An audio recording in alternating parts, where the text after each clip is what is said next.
Hello అండి, welcome back to my channel. ఇవాళ వచ్చేసి ఒక రిక్వెస్టెడ్ రెసిపీ, అదే మా నెల్లూరు స్టైల్లో చికెన్ ఫ్రై ఎలా చేయాలో చూపించమన్నారు. ఇది ఈవెన్ బిగినర్స్ అయినా వంట రాని వాళ్ళైనా ఈజీగా చేసేయచ్చు, చాలా సింపుల్ ఇంగ్రీడియంట్స్తో. So let's get started.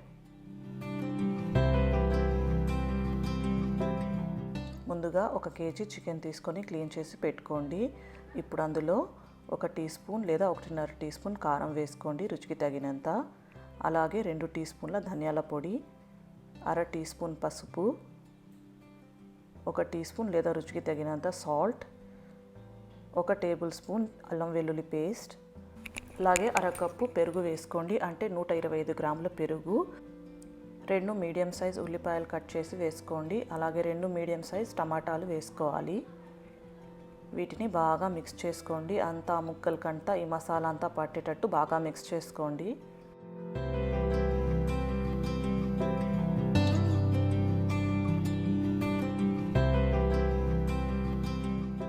ఇప్పుడు ఇదంతా మిక్స్ అయింది కదా, మూత పెట్టేసి ఒక అరగంట పాటు పక్కన పెట్టేయండి. ఇదంతా బాగా మ్యారినేట్ అవ్వాలి.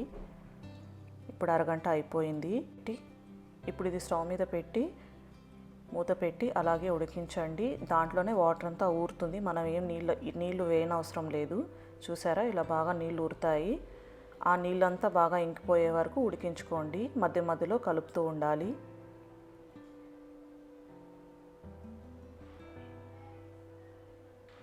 ఇప్పుడు చూసారా, వాటర్ అంతా బాగా ఇంకిపోయింది.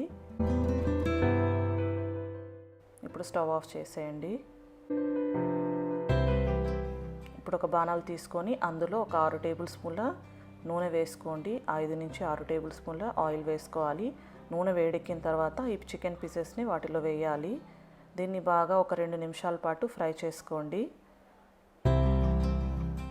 అడుగంటకుండా ఫ్రై చేసుకోండి.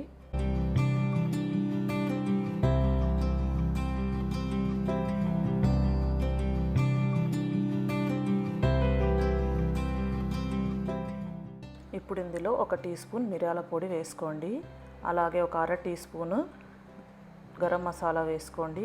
దీన్ని కూడా 1 నిమిషం పాటు బాగా మీడియం ఫ్లేమ్ మీద ఫ్రై చేసుకోండి. ఇప్పుడు 1 మినిట్ అయిపోయింది.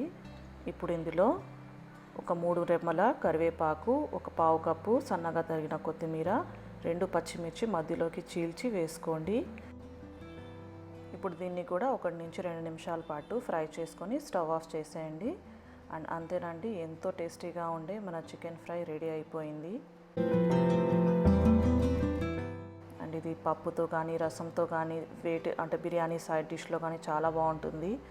రోటీతో కూడా, ఈవెన్ రోటీతో కూడా తినొచ్చు మీరు. టేస్ట్ చాలా బాగుంటుంది. మీరు కూడా తప్పకుండా ట్రై చేసి నాకు ఫీడ్బ్యాక్ ఇవ్వండి.